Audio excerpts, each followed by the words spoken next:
Very good morning. Humanity is in the hot seat. Today, the World Meteorological Organization and the European Commission's Copernicus Climate Change Service are releasing official data that confirms that July 2023 is set to be the hottest month ever recorded in human history. We don't have to wait for the end of the month to know this. Short of a mini ice age over the next days, July 2023 will shatter records across the board. According to the data released today, July has already seen the hottest 3-week period ever recorded, the 3 hottest days on record, and the highest ever ocean temperatures for this time of year. The consequences are clear and they are tragic. Children swept away by monsoon rains, families running from the flames, workers collapsing in scorching heat. For vast parts of North America, Asia, Africa, and Europe, it's a cruel summer. For the entire planet, it is a disaster. And for scientists, it is unequivocal. Humans are to blame. All this is entirely consistent with predictions and repeated warnings. The only surprise is the speed of the change. Climate change is here, it is terrifying, and it is just the beginning. The era of global warming has ended, the era of global boiling has arrived. The air is unbreathable, the heat is unbearable, and the level of fossil fuel profits and climate inaction is unacceptable. Leaders must lead.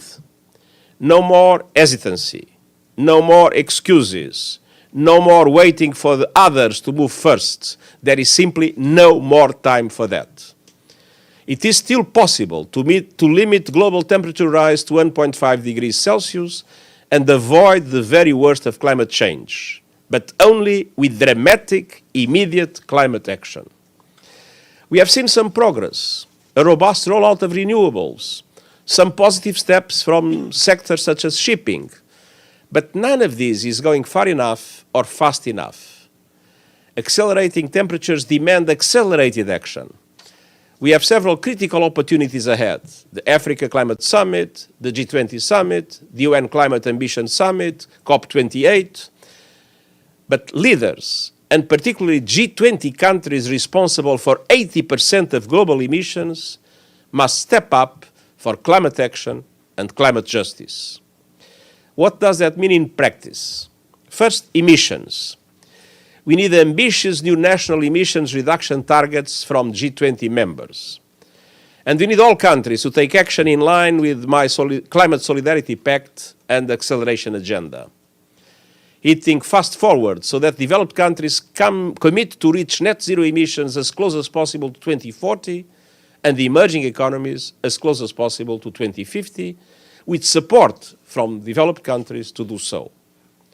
And all actors must come together to accelerate a just and equitable transition from fossil fuels to renewables as we stop oil and gas expansion and funding and licensing for new coal, oil, and gas. Credible plans must also be presented to exit coal by 2030 for OECD countries and 2040 for the rest of the world. Ambitious renewable energy goals must be in line with 1.5 degree limit.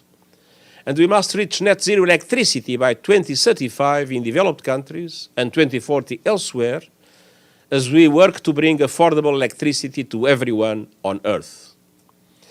We also need action from leaders beyond governments. I urge companies, as well as cities, regions, and financial institutions to come to the Climate Ambition Summit with credible transition plans that are fully aligned with the United Nations net zero standard presented by our high-level expert group. Financial institutions must end their fossil fuel lending, underwriting, and investments and shift to renewables instead. And fossil fuel companies must chart their move towards clean energy with detailed transition plans across the entire value chain. No more greenwashing, no more deception, and no more abusive distortion of antitrust laws to sabotage net zero alliances. Second, adaptation. Extreme weather is becoming the new normal. All countries must respond and protect their people from the searing heat, fatal floods, storms, droughts, and raging fires that result. Those countries on the front lines who have done the least to cause the crisis and have the least resources to deal with it must have the support they need to do so. It's time for a global surge in adaptation investment to save millions of lives from climate change. And that requires unprecedented coordination around the priorities and plans of vulnerable developing countries. Developed countries must present a clear and credible roadmap to double adaptation finance by 2025 as a first step towards devoting at least half of all climate finance to adaptation. Every person on Earth must be covered by an early warning system by 2027 by implementing the action plan we launched last year. And countries should consider a set of global goals to mobilize international action and support on adaptation. And that leads to the third area for accelerated action, finance. Promises made on international climate finance must be promises kept. Developed countries must honor their commitments to provide $100 billion a year to developing countries for climate support and fully replenish the Green Climate Fund. I am concerned that only 2 G7 countries, Canada and Germany, have made until now replenishment pledges. Countries must also operationalize the Loss and Damage Fund at COP28 this year. No more delays, no more excuses. More broadly, many banks, investors, and other financial actors continue to reward polluters and incentivize wrecking the planet.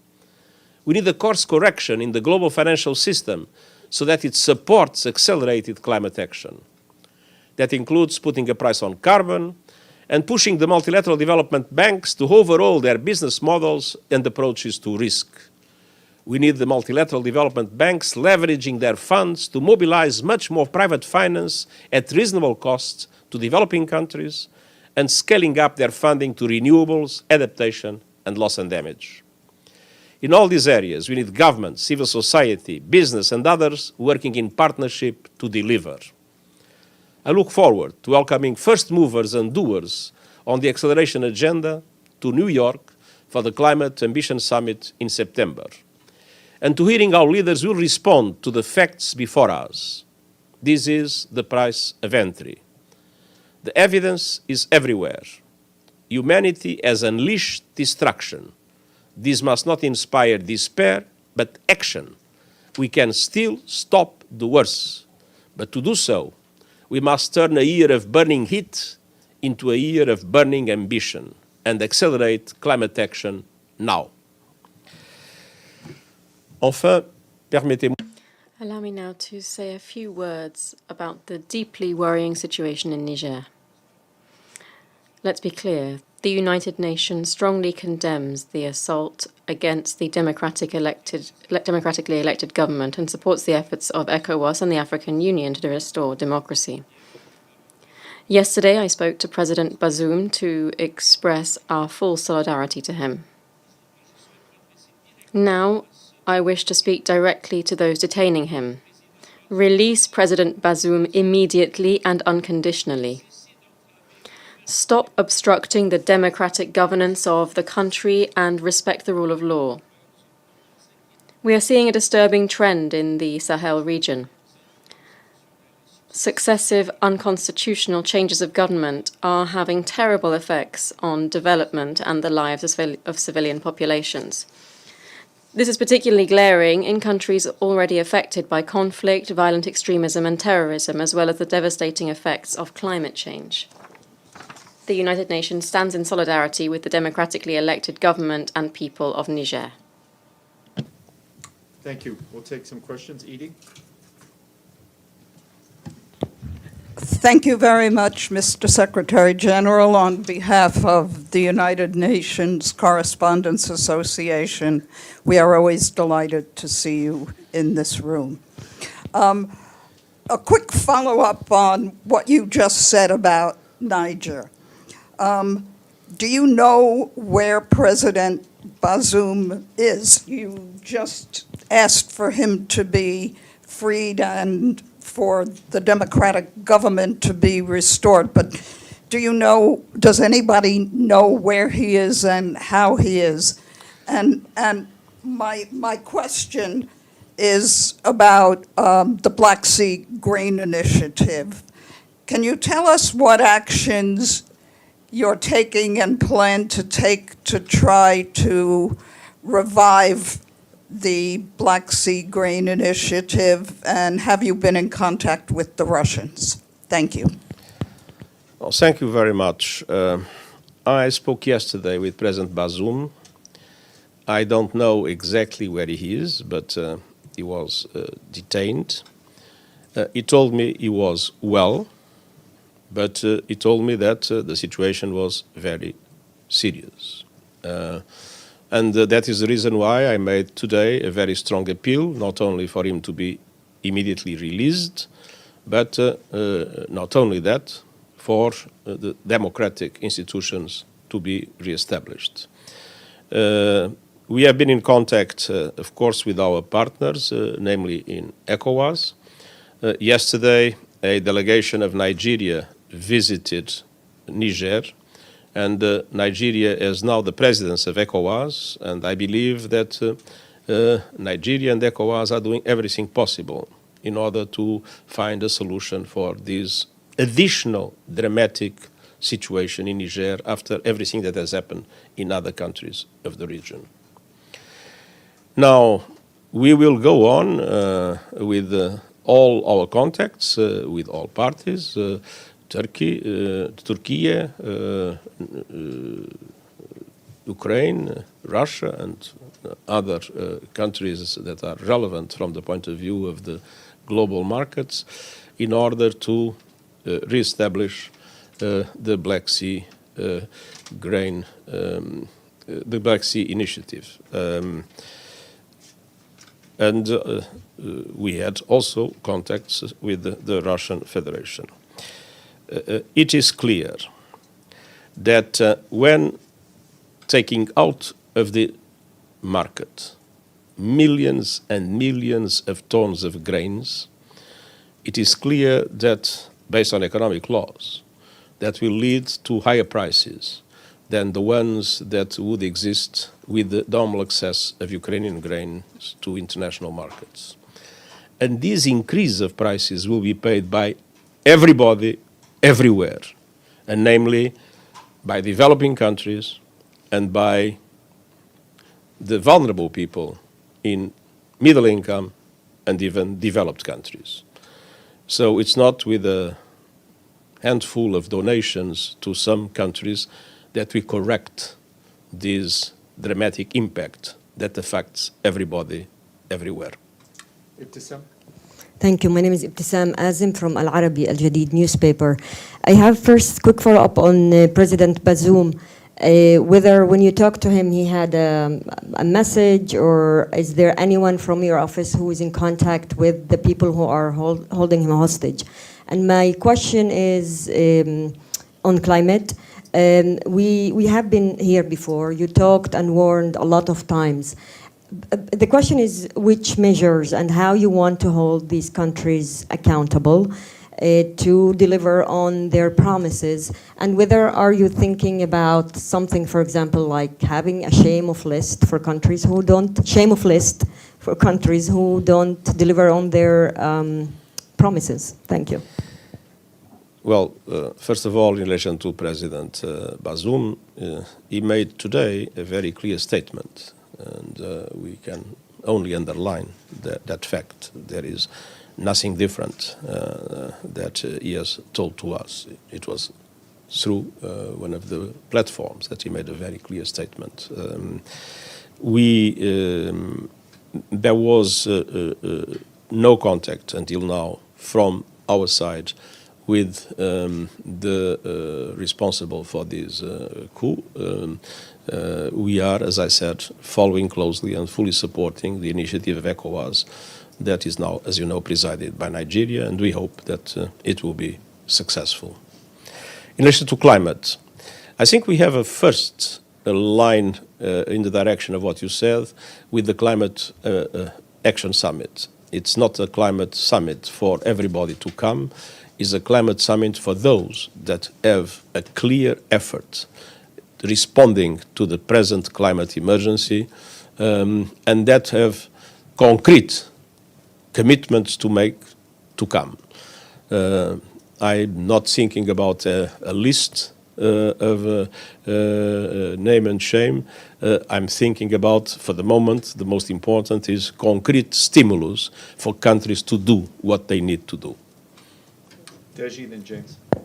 Secretary General, 许德志 with China Central Television. It was not only the withdrawal from the Black Sea Initiative, there was the systematic bombardment of harbor installations and even deposits of grain. So it is indeed a serious escalation, unfortunately an escalation in relation to precious commodities for the international markets. I'm not a witch able to predict the future, but we are very concerned that a prolonged conflict will have even more dramatic impacts globally and particularly in relation to developing countries. My first question, will the UN support a grain deal without Russian Federation? I mean, we need to be pragmatic. We need to do things that are possible. And we are doing every effort we can to guarantee the access of both Ukrainian and Russian food and fertilizers to global markets. James? James Bays, Al Jazeera. So, quick follow-up on Niger first. Could you lay out for us what a coup in Niger means for the stability of that region? Are you particularly concerned about Niger because it's an exporter of uranium ore? And then on climate... On Niger, sorry? The second part was about the fact that... No, you said... How concerned are you for the stability of the region and the fact that Niger is an exporter of uranium ore? The fact that uranium comes from Niger, is that a particular concern? And then on climate, your comments, a lot of them were directed to the G20. Is the G20 summit in Delhi now potentially more important this year than COP? First of all, on Niger, I am indeed extremely worried. If you look at the region, you have a dramatic terrorist increase of activity in Mali, in Burkina Faso, in Niger, and coming closer and closer to the countries of the coast. You have military regimes in Mali, in Burkina Faso, now eventually in Niger, a fragile transition in Chad, and an horrible situation in Sudan.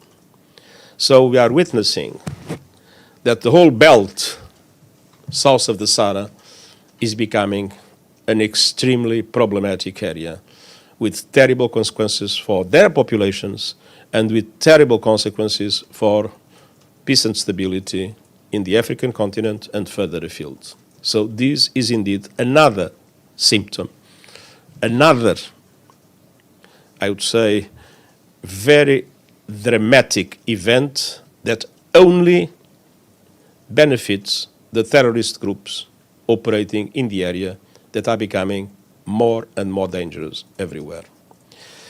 The uranium. Second question. I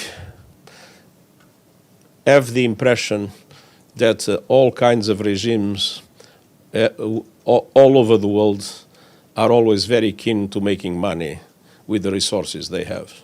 So my present concern is not about uranium, it's about people. About the G20. And the G20, is the meeting in Delhi now more important than COP, given your focus on the G20 and what they have to do? The COP is the decisive moment where the international community comes together.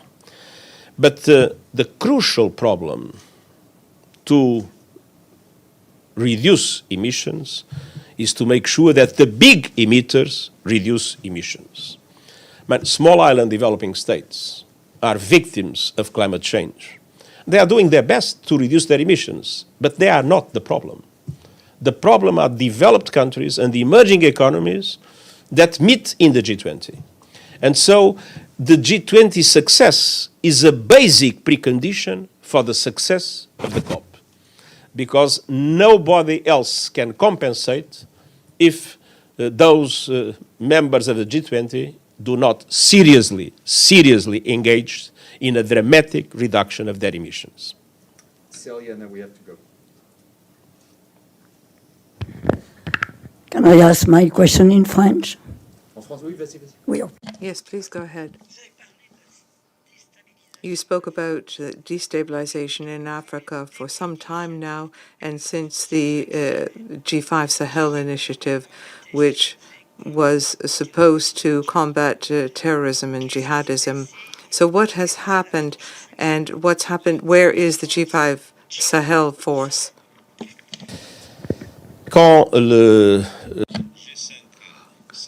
When the G5 Sahel force was created, I had the opportunity to say quite clearly to the members of the Security Council that I did not believe that the efficiency, the effectiveness of such a force without financing, without guaranteed financing, without a clear mandate under Chapter 7 by the UN Security Council would allow for respecting human rights and setting up control mechanisms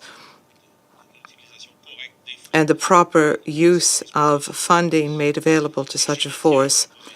And I maintain that position, which, in point of fact, I expressed in the new agenda for peace. We need to have a force which imposes peace and combats terrorism. We need to have robust African forces with a clear-cut mandate under Chapter 7 and with solid financing. What I said a few years ago, and unfortunately the Security Council could not arrive at a unanimous decision to carry out my suggestion. So what I said a few years ago remains true today. I do not believe that a G5 Sahel force without a clear-cut mandate and without assured financing can be effective. And unfortunately, I was right. We must not repeat the same mistakes. Tous les jours. Every day, we must recognize that the problem cannot be resolved with peacekeeping forces if there's no peace to keep. We need a new generation of forces to impose peace, to combat terrorism, but they must have a clear-cut mandate under Chapter 7 of the Charter and with guaranteed financing. Thank you. Hoping to go on Friday for my holidays in the Azores Islands, which, by the way, I invite you all to visit. And I hope that I will be able to enjoy my holidays, and I wish all of you that we'll have still holidays to enjoy. Happy holidays. Thank you very much.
Thank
you.